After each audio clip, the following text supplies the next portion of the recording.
우시아 왕이 죽던 해 아모스의 아들 이사야는 주께서 높이 들린 보좌에 앉으심을 받습니다. 거기서부터 하나님의 음성을 듣기 시작합니다. 누가 나를 위해 갈고. 이때 이사야는 주여 제가 여기 있습니다, 나를 보내소서라고 반응을 하게 됩니다. 이때 주님께서는 이사야를 향해서 너희는 이 백성에 가서 보기는 보아도 알지 못하며 듣기는 들어도 깨닫지 못하리라 라고 말을 해서 이 백성의 눈과 귀를 감게 하라, 이 백성을 향하여 심판을 선포하라고 이사야에게 말씀했습니다. 이사야의 아들처럼 이사야 아들이 두 명이 있는데 마알살렐 하스바스, 바로 곧 노략을 당하리라, 심판을 상징하는 아들과 스알 야숲, 곧 회복되리라, 바로 회복을 말하고 있는 아들. 이 아들들을 통하여 이사야서의 전체 주제가 심판과 회복이라는 말씀입니다.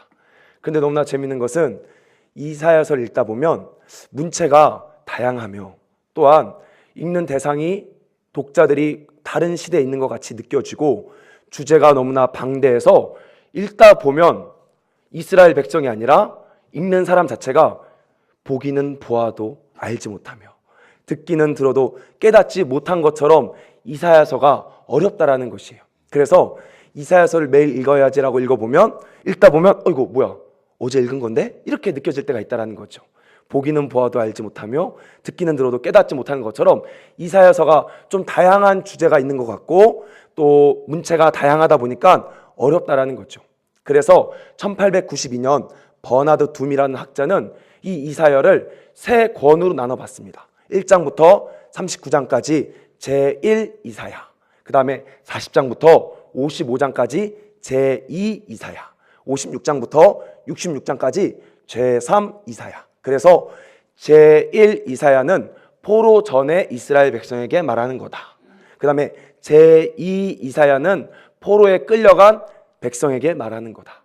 제3 이사야는 포로 후기 백성에게 말하는 거다. 결국 무엇을 말합니까? 이사야가 이사야서를 전체적으로 쓰지 않았다라는 주장이죠. 이 주장이 굉장히 위험한 것입니다. 왜 그렇습니까? 이사야가 이사야서를 전체적으로 안 썼으면 이사야서의 역사성이 부정된다는 것이에요. 그런데 이사야가 너무 어렵다 보니까 이 버나드 둠이 말하는 이 주장이 100년 동안 세계 교회를 지배하고 있었다는 것입니다. 그러나 1980년부터 이사야서를 한 권으로 통합적으로 보는 가르침이 왕성하기 시작했다는 것이에요. 그래서 저는 특별히 40장부터 66장까지 회복에 관한 내용을 여호와의 종이라는 주제를 통해서 함께 나눠보려고 합니다. 이것을 조금 어렵게 이야기하면 신학적으로 정경적 해석이라고 말하는 것이에요.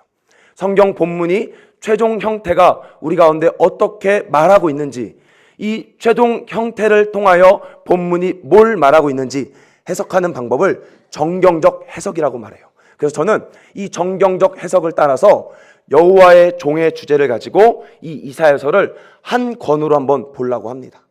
그러면요, 40장부터 66장까지는 회복을 이야기하고 있는데 크게 여호와의 종이 4번이 나옵니다. 4개의 주제가 나옵니다. 42장, 그 다음에 49장, 50장, 53장에 여호와의 종의 노래가 나와요. 제가 지난번에 한번 이야기한 것 같은데요, 선지서를 잘 보려고 하면 우리는 선지서 주제가 심판과 회복, 이걸 너무나 잘 알고 있어서 그냥 읽다 보면 심판 당했구나, 회복하는구나, 이렇게 보고 있는데 선지서를 잘 보려고 하면 어떻게 하나님께서는 회복하시는지, 어떠한 방법을 통해 회복하시는지를 여러분이 보셔야 된다는 것입니다. 그래서 이사야서는 여호와의 종이란 주제를 가지고 하나님이 회복시키는 내용이 나온다는 것이에요. 그래서 40장에 보면 주님이 이렇게 시작합니다. 너희는 내 백성을 위로하라. 그리고 나서 41장에는 이스라엘 백성을 여호와의 종으로 삼았죠. 그러면서 42장에는 종의 이상적인 자질이 나옵니다. 이 종은 상한 갈대를 꺾지 아니하며 꺼져가는 심지를 끄지 않는 이런 종이라는 것이에요. 그러나 실제 이스라엘 백성, 여호와의 종인 실제 이스라엘 백성은 그 사명을 실패했다라는 것이 43장에 나옵니다. 그리고 나서 44장에는 여호와의 성령이 다시 부어지면 그 사명이 감당될 것이다. 그리고 나서 이 나약한 이스라엘 백성을 45장에 바사왕 고레스를 통하여 정치적인 회복을 시켜주십니다. 그리고 46, 47, 48은 바벨론, 이스라엘 백성을 괴롭혔던 이 바벨론이 심판을 당하죠. 그리고 나서 49장에 넘어가면 이 여호와의 종이 입에 날카로운 칼을 가지고 선지자적인 사역을 시작합니다. 여러분, 하나님의 말씀을 성경에 보면 하나님의 말씀을 똑바로 전하면 사람들에게 사실 칭찬당하기보다 멸시와 조롱을 당한다는 것이에요. 그래서 입에 날카로운 칼을 가지고 이사야 49장에 여호와의 종이 선지자적 사역을 하는데 이때 감정적, 정신적인 고난을 당하기 시작합니다. 그리고 50장에 넘어가면 이 여호와의 종이 학자들의 혀를 받아서 공고한 자를 말로 도와줍니다. 그런데 그럼에도 불구하고 사람들은 이 여호와의 종을 핍박하며 육체적인 고난을 당하게 해요. 놀라운 것은 52장, 53장에 넘어가면 이 여호와의 종이 최대의 고난을 당하게 되죠. 그러면서 우리라는 사람이 나오기 시작합니다. 갑자기 단수로 시작하다가 53장에 넘어가면 우리라는 공동체가 나오며 이렇게 이야기합니다. 여호와의 종이 채찍에 맞으며 고난을 당하고 그가 찔림은 바로 우리의 죄악 때문에 결국 우리의 죄를 대속하기 위하여 여호와의 종이 고난을 당한다라는 것이에요. 그런데 여호와의 종이 고난을 당하고 나서부터 어떤 일이 벌어지느냐? 54장 17절 한번 찾아볼까요? 이사야서 54장 17절입니다. 54장 17절 우리 한 목소리로 읽어보도록 하겠습니다. 시작. 너를 치려고 제조된 모든 연장이 쓸모가 없을 것이라. 일어나 너를 대적하여 송사하는 모든 혀는 내게 정죄를 당하리니 이는 여호와의 종들의 기업이요 이는 그들이 내게서 얻은 공이라. 여호와의 말씀이니라. 53장에 여호와의 종이 고난을 당하니까 54장부터 이렇게 얘기해요. 잉태하지 못하는 자여 기뻐하라고. 왜? 여호와의 종들이 탄생하기 시작하는 것이죠. 여호와의 종이 고난을 당하니까 이제부터 54장 17절에 바로 여호와의 종들이 나옵니다. 그리고 나서 55장부터 66장까지는 이제 여호와의 종이 아니라 여호와의 종들이 나오기 시작하는 거예요. 복수로 넘어가기 시작하는 것입니다. 그러면서 55장에는 초청합니다. 왕의 잔치에 초청합니다. 목마른 자들아 나에게 와라. 값없이 포도주와 젖을 사라. 그러면서 56장부터는 이제 여호와의 종의 대속사역을 통하여 출생한 여호와의 종들이 무엇을 해야 되는지 그 사명들이 쫙 나오고 있다는 것이에요. 그리고 나서 63장, 64장에 넘어가면 또다시 우리가 나옵니다. 이 우리가 나와서 이스라엘 백성의 죄악을 놓고 이 여호와의 종들이 같이 기도하는 것이에요. 그리고 나서 65장, 66장에 넘어가면 바로 여호와의 종, 의인들의 종말과 악인들의 종말이 갈림길에 놓여 있다 하면서 이사야서가 끝난다라는 것입니다. 그러면 오늘 본문은 몇 장이죠? 56장이죠. 56장은 바로 이제 여호와의 종의 고난 사역을 통하여 배출된 여호와의 종들, 그 종들이 어떠한 사역을 해야 되는지, 바로 여호와의 종들인 우리가 어떻게 살아가야 되는지에 대해서 오늘 본문이 말하고 있다라는 것입니다. 그러면 오늘 본문 56장 1절을 한 목소리로 읽어보도록 하겠습니다. 시작.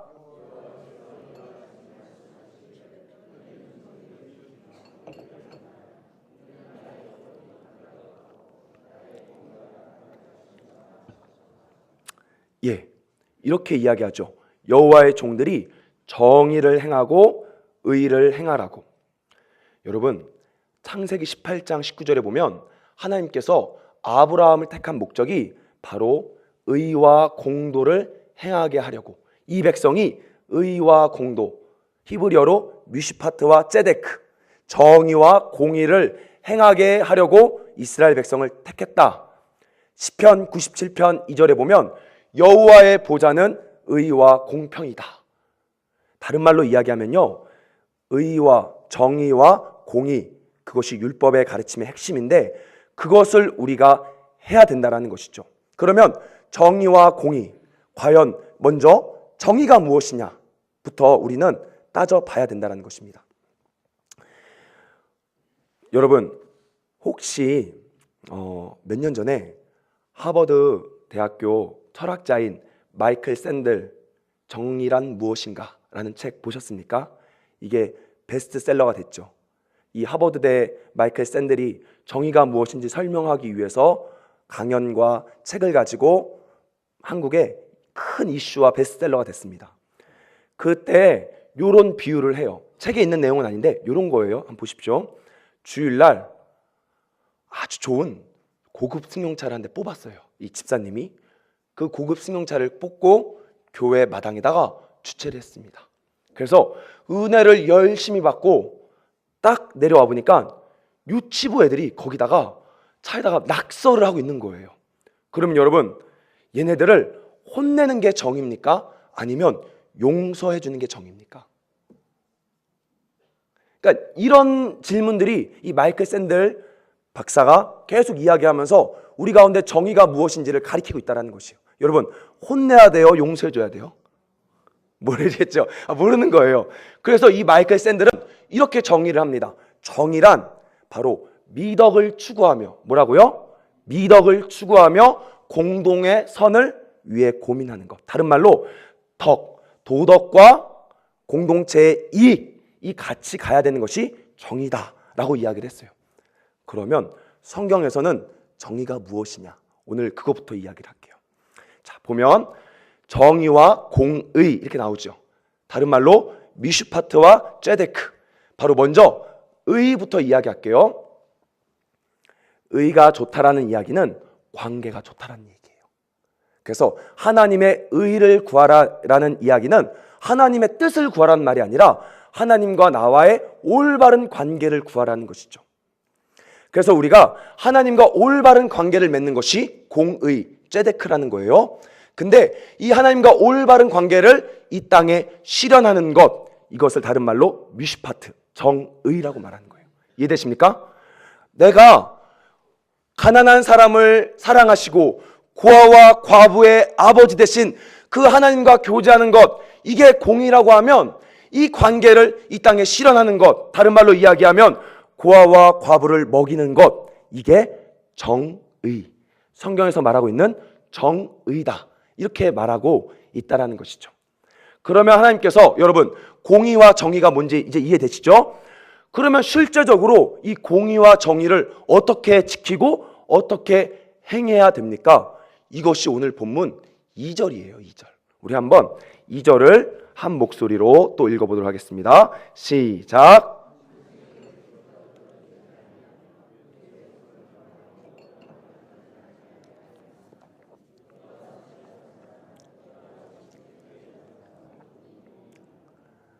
오늘 제가 본문의 제목이 복 있는 사람이잖아요.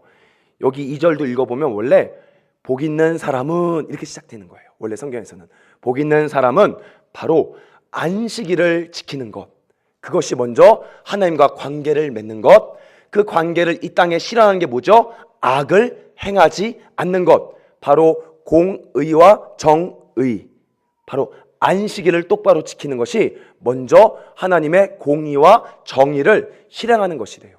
자, 그러면 안식일이 먼저 무엇인지부터 배우셔야 되는 것입니다. 여러분, 안식일이 뭐죠? 옛날에 막 그랬죠. 교회 열심히 일하는 사람은 쉬지 않는 날이 안식일, 안 쉰다고. 죄송합니다. 아무튼 하는데, 자, 안식일이 뭐냐면요, 여러분, 하나님께서 6일 동안 천지를 창조하셨잖아요. 그렇죠? 그리고 나서 며칠째 쉬었죠? 7일째 쉬었죠. 그럼 8일 날은 일할까요? 쉴까요? 예? 이게 틀린 거죠. 하나님은요, 안식은요, 완성. 따라하겠습니다. 안식은 완성. 안식은 완성. 하나님이요, 일을 다 마쳤기 때문에 7일째 쉬고 8일째도 쉬고 9일째도 쉬고 10일째도 쉬는 거예요. 원래 하나님이 모든 사역을 마쳤기 때문에 영원한 안식에 들어가는 것입니다. 그런데 인간이 범죄하고 나서부터 그 영원한 안식이 우리는 깨져버린 거예요. 그래서 그때부터 그 영원한 안식을 기념하기 위해 뭐가 나왔습니까? 안식일이 나온 거예요. 안식일은 언제 나왔죠? 출애굽기 20장에 나온 거예요. 이해되십니까? 그러니까 창세기에 나온 것은 안식일이 아니라 영원한 안식이에요. 7일째부터 영원한 안식에 들어가는 거라고요. 그러나 인간이 범죄하고 나서부터 영원한 안식이 끝나니까 그 안식일을 기념하기 위해서 한 날을 정해서 출애굽기 20장에 안식일을 지켜라 라고 말한 거라고요. 그런데 놀라운 것은 이렇게 말하죠. 여호와가 6일 동안 일하고 7일째 쉬었기 때문에 너희도 안식일을 지켜라. 그래서 안식일은 창조주 하나님께 대한 신앙의 고백입니다. 이해되십니까? 안식일은 뭐라고요? 창조주 하나님께 대한 신앙의 고백. 그런데요, 이 십계명이요, 출애굽기 20장에만 나오지 않고 신명기 5장에도 또 나와요. 이때도 안식일을 지키라고 했는데 이때는 다른 의미예요. 이때는 왜 지키라고 했냐면 애굽에서 그들을 여호와의 강한 손으로 구원해냈기 때문에 안식일을 지켜라 이렇게 말해요. 그럼 어떤 의미죠? 안식일은 창조주 하나님께 대한 고백과 동시에 구속에 대한 은혜에 대한 신앙의 고백이라는 것이에요. 이해되십니까? 그러니까 우리의 안식일은 창조주 하나님께 대한 신앙의 고백과 동시에 구속주 하나님에 대한 신앙의 고백, 그 고백이 바로 안식일이라는 것입니다. 그런데요, 놀라운 것은 오늘 이사야서는 그 안식일에 대한 관점을 바꿔버립니다. 이것을 다른 말로 이야기하면 패러다임 시프트죠. 안식일에 대한 이해가 또 바뀌어버려요. 이게 선지서가 여러분 보면요, 선지서의 특징은 구약에서 신약으로 뭔가 넘어가는 과도기, 이 과도기가 나오거든요. 이 과도기를 여러분이 잘 이해하면요, 여기 되게 깊은 영적인 의미가 있습니다. 그러면 이사야서에서 말하고 있는 안식일의 의미, 여러분 궁금하십니까? 별로 안 궁금하신 것 같아요. 궁금하십니까? 진짜로 여러분 기대하셔도 좋아요. 이 안식일의 의미가 이제 바뀌어집니다. 한번 볼게요. 자, 3절 한번 읽어보도록 할게요. 시작. 여호와께 연합한 이방인은 말하기를 여호와께서 나를 그의 백성 중에서 반드시 갈라내시리라 하지 말며 고자도 말하기를 나는 마른 나무라 하지 말라. 자, 이제 여러분 주목해서 보세요. 여기에 두 사람이 나오죠. 누가 나옵니까? 이방인과 또 누구 나오죠? 고자가 나오죠. 여러분, 그러면 왜 이방인과 고자가 나왔는지를 보셔야 돼요. 자, 이방인이 탄식하고 있죠. 어떻게 탄식합니까? 3절에 여호와께서 나를 갈라내시리라 하지 말고, 고자는 또 어떤 탄식을 하죠? 마른 나무라 하지 말라고 이야기하고 있죠. 자, 보십시오.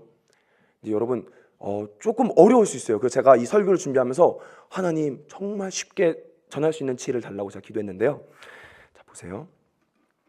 여기서 갈라내다, 이방인이 갈라내다라는 의미가 레위기에 보면요, 거룩한 것과 속된 것을 분별하다라는 의미예요. 이해되십니까? 그래서요, 이스라엘 백성은요 거룩해요. 그러나 이스라엘 백성과 함께 살고 있는 이방인은 속된 거예요. 속된 거. 그래서요, 이 속된 사람들은 거룩한 여호와의 성전, 특별히 제단 안으로 들어갈 수 있어요? 없어요? 이방인들? 있어요? 없어요? 없어요. 왜? 중요합니다. 왜? 거룩한 것과 속된 것이 함께 있으면 누가 이길까요? 거룩이 이길까요? 속된 게 이길까요? 구약에서는 속된 게 이겨요. 그러니까 구약에서는 계속 나눈 거예요. 거룩한 것과 속된 것을 분리하라고. 같이 있으면, 부닥치면 이게 거룩한 것이 속되게 돼버리기 때문에 레위기는 자꾸 나누라고 이야기한 거예요. 자, 그리고 나서 여러분 고자가 나오죠. 고자는 뭐라고 말합니까? 나는 마른 나무라 말하지 말며. 마른 나무는요 뭐죠? 고자의 특징이 뭐죠? 생명이 있어요? 없어요? 생명을 추산할 수 없지요. 바로 죽음을 상징합니다. 이 죽음을 상징하는 것, 여러분 구약에서요, 이걸 아셔야 돼요. 거룩과 속된 것. 자, 한번 따라할게요. 거룩과 속된 것. 그럼 이 속된 것에는요, 또 두 가지가 있습니다. 또 나눠져요. 정한 것과 부정한 것. 이게 레위기의 가르침이에요. 자, 보세요. 그러면 이방인은 거룩하고 속된 것 중에 뭐라 그랬죠? 속된 것이죠. 이 고자는 죽음을 상징합니다. 이 속된 것 안에는 정한 것과 부정한 것이 있는데, 정한 것이에요, 부정한 것이에요? 고자는 부정한 것이에요. 부정한 것이에요. 그래서 이 부정한 사람의 특징은 여러분, 아예 이스라엘 백성 안으로 들어올 수 있을까요, 없을까요? 없어요. 그래서 만약에 여러분 죄송합니다, 여자분들 이렇게 생리하잖아요. 유출을 하면 이게 죽음을 상징하기 때문에 생리하는 여자는요, 진영 바깥에 나가 있어야 돼요. 근데 이 고자는 들어올 가능성이 없기 때문에 아예 신명기 23장에 넘어가면 여호와의 총회에 들어올 수가 없어요. 이해되십니까? 이해되세요? 여러분? 좀 어렵죠? 어렵죠?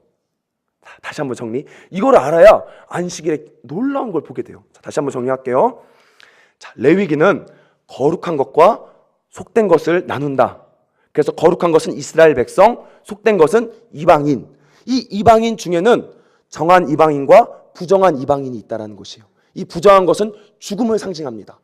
정한 이방인은 이스라엘 백성 안으로는 들어갈 수 있어요. 그러나 성전에 가요, 못 가요? 못 갑니다. 근데 이 부정한 이방인들은 아예 안으로 들어갈 수 있어요, 없어요? 없다라는 거예요. 왜? 둘이 부닥치면 거룩이 이긴다, 속된 게 이긴다? 속된 게 이기기 때문에. 자, 이제 이것만 이해하면 이제 다 풀린 거예요. 자, 한번 4절 한번 읽어볼게요. 시작.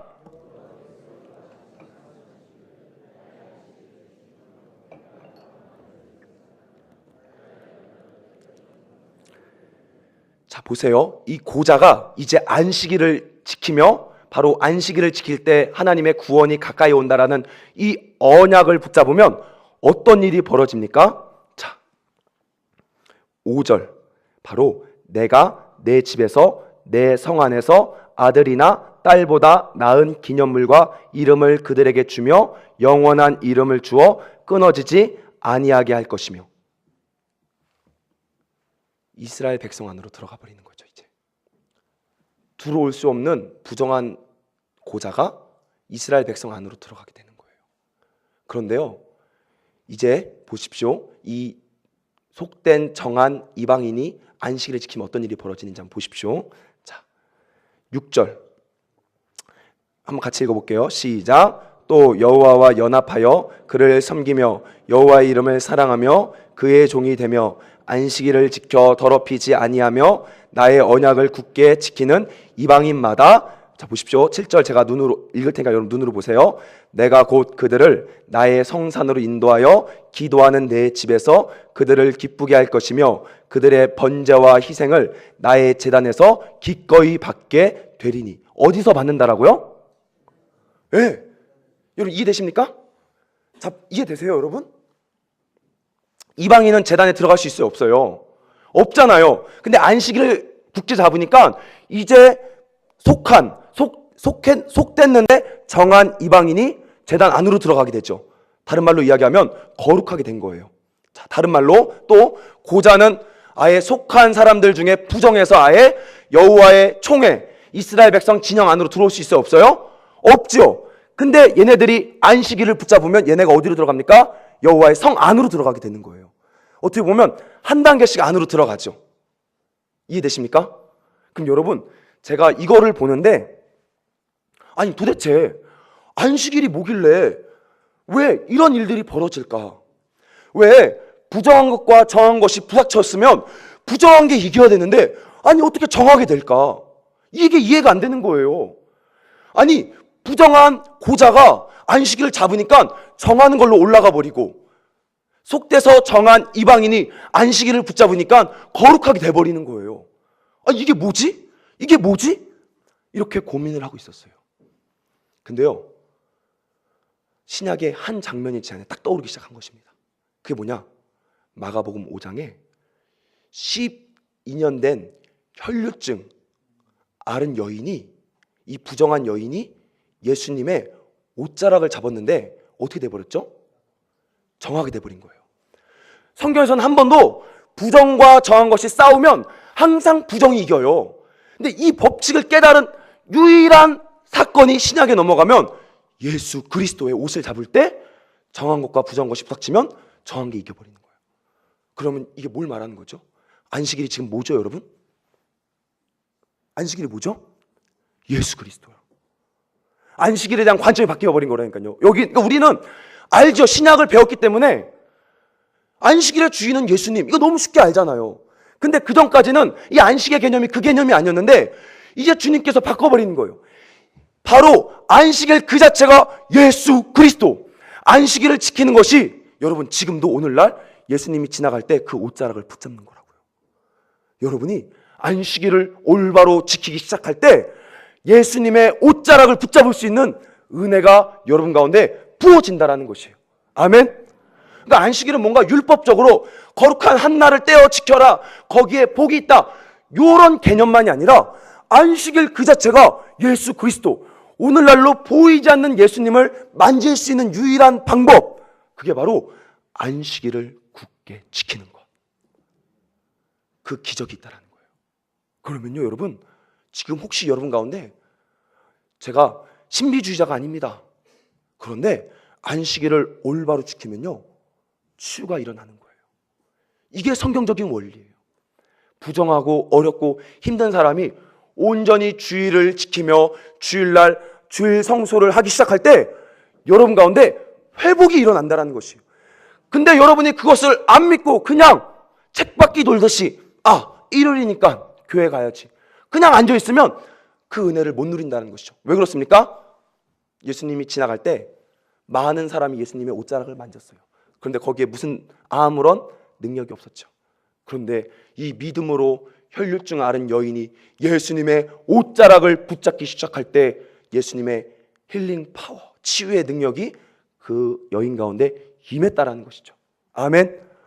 지금도 예수님이 이 주일 가운데, 거룩한 주일 가운데 영으로서 이곳에 임재하고 계신다는 것이에요. 여러분이 그것을 인식하고 그 안식일을 온전히 믿음으로 굳게 잡으면 2000년 전에 예수님의 옷자락을 잡았던 그 여인처럼 여러분 삶 가운데 그러한 역사와 기적이 일어난다는 것입니다. 아멘. 네, 이게 중요해요. 그런데 이게 안식일의 진짜 개념입니다. 여러분, 예수님 오시면요 영원한 안식이 있어요. 아멘. 그 영원한 안식을, 비록 이 땅에는 영원한 안식이 없지만 그 영원한 안식을 바라보고 그 영원한 안식의 능력을 믿음으로 우리가 하루 누리는 거예요. 여러분, 이 주일날은 그거를 바라봐야 돼요. 하늘의 신령한 은혜, 하늘의 신령한 그 안식이 우리 삶 가운데 우리 앞에 있는 것을 알고 믿음으로 하루 땡겨서 우리가 누리는 거죠. 성경에 보면 넷의 능력을 우리는 맛볼 수 있어요.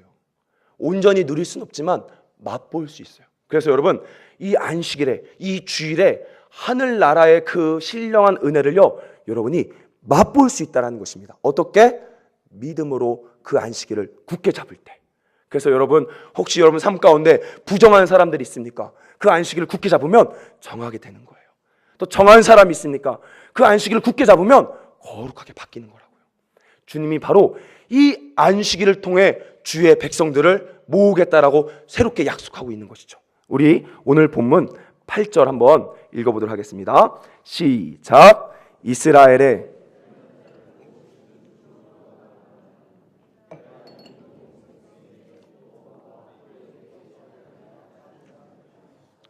아멘. 자, 여러분, 우리가 먼저 안식일을 똑바로 지키는 것이 하나님과 우리의 무슨 관계? 공의. 그 관계를 이 땅에 실현하는 게 뭐다? 정의. 이제 우리가 안식일을 똑바로 지키는 건 공의한 거잖아요. 그러면 그 관계를 이 땅에 실현해야죠. 그게 바로 정의라는 것이에요. 이제 그러면 어떻게 실현하냐? 이게 마지막 설교의 결론이에요. 그런데 그 전에요, 너무 제가 놀래고 가슴이 아픈 게, 죄송합니다. 우리 사랑하는 집사님들이 주일을 그냥 너무 잘 빼먹어요.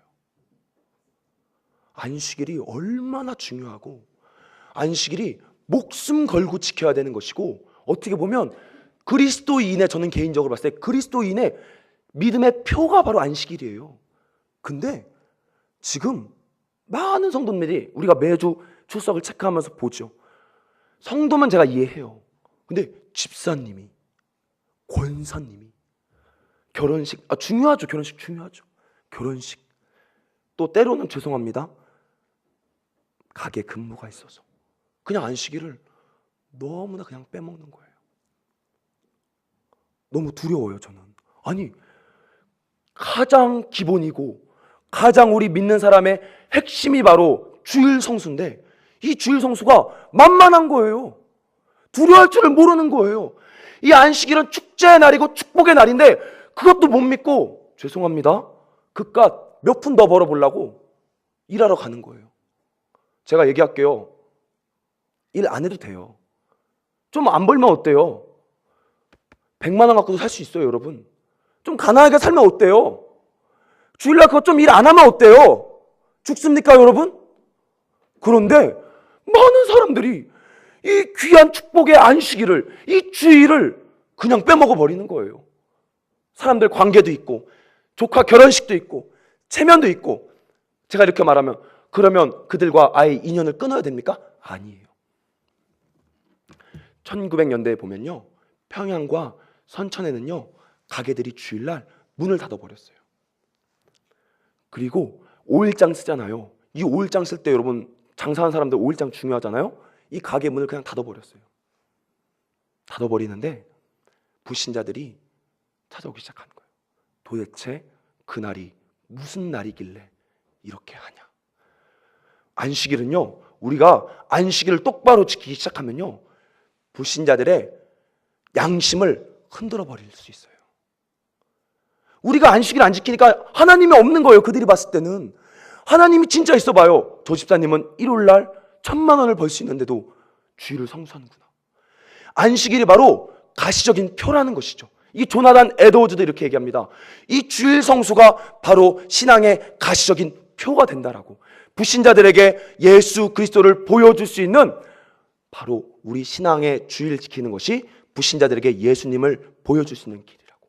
그래서요, 여러분, 안식일은요, 하나님과의 관계, 하나님과의 축복도 있지만 전도 때문에라도 목숨 걸고 지키셔야 되는 것이에요. 아멘. 네. 근데 여기 계신 분들은 목숨 걸고 지키시는 분들이에요. 주일 낮에 그걸 한번 해야 돼. 진짜예요, 여러분. 이 안식일이 그렇게 중요한 날입니다. 그러면 어떻게 해야 되냐? 자, 따라하십시오. 안식하지 못하는 자들을 안식하게 해줘라. 그게 정의를 실현하는 것입니다. 자, 보십시오. 그러면 소극적으로 어떻게 해야 되냐? 주일날 가게 문 여는 이유가 뭐죠? 불신자들이 장사가 되니까. 우리가 돈을 안 쓰면 어떻게 되죠? 문을 닫게 되죠. 그들이 일하고 있잖아요. 근데 안식하지 못하잖아요. 그러니까 우리가 돈을 안 쓰는 거라고요. 주일날 돈을 안 쓰는 건 뭔가 율법적으로 움직이면 안 돼, 이게 아니라 불신자들 가운데 이제 안식하게 만들어주는 거예요. 그들을 어떻게? 우리가 소비를 하지 않기 시작할 때. 그래서 주일날 돈을 쓰지 않는 거죠. 또 여러분 보십시오. 우리 남편들, 저를 포함해서 잘 들으셔야 돼요. 주일날 아내들 주방에서 실컷 봉사하고 집에 가서 막 해버리면 주일날이 기쁠까요? 안 기쁠까요? 안 기쁘죠. 힘들죠. 그럼 어떻게 해야 돼요, 여러분은? 설거지를 주일날 남자들은 뭐 해야 된다고요? 해주는 것. 그게 안식일의 정의를 실현하는 것이에요. 우리 장로님들 해주실 거죠? 다시 한번 우리 여러분 잘 들으셔야 돼요. 장로님들 주일날 여러분의 사랑하는 아내 설거지 해주실 거죠? 아멘. 예, 했어요. 이런 거라고요. 안식일은 바로 이런 거라고요. 교회 안에서도 보면, 소극적으로 보면 교회 안에서도 맨날 일하는 사람만 일하고, 아침에 성가대, 교사부터 시작해서 안식이 없는 거예요. 그럼 교회 안에서 여러분이 찾아가서 그 일들을 함께 짊어짐으로 그 사람을 안식하게 만들어주는 것. 이게 소극적으로 안식일을 똑바로 지키는 거죠. 그 다음에 세상 사람들에게 말 그대로 그들이 주일날 돈 벌 수밖에 없는 그 가난하고 연약한 자들에게 우리가 찾아가서 사랑을 나눠주고 구제하고 섬기는 것, 이게 바로 안식을 실현하는 것입니다. 그러면 마지막으로 적용. 저는요, 사실 중고등학교 우리가 떡볶이 오뎅을 막 전도하는데요, 전도가 아니에요 사실은. 왜냐하면 너무 불쌍했어요. 아이들이 밤 10시, 11시까지 공부를 하고 나오며 안식이 없는 그 아이들을 보니까 너무 마음이 아픈 거예요. 그게 뭐라고. 근데 놀라운 거는요, 10시에 나오면요 본고가 한 대 서 있어요. 뭘까요? 학원 가는 거예요.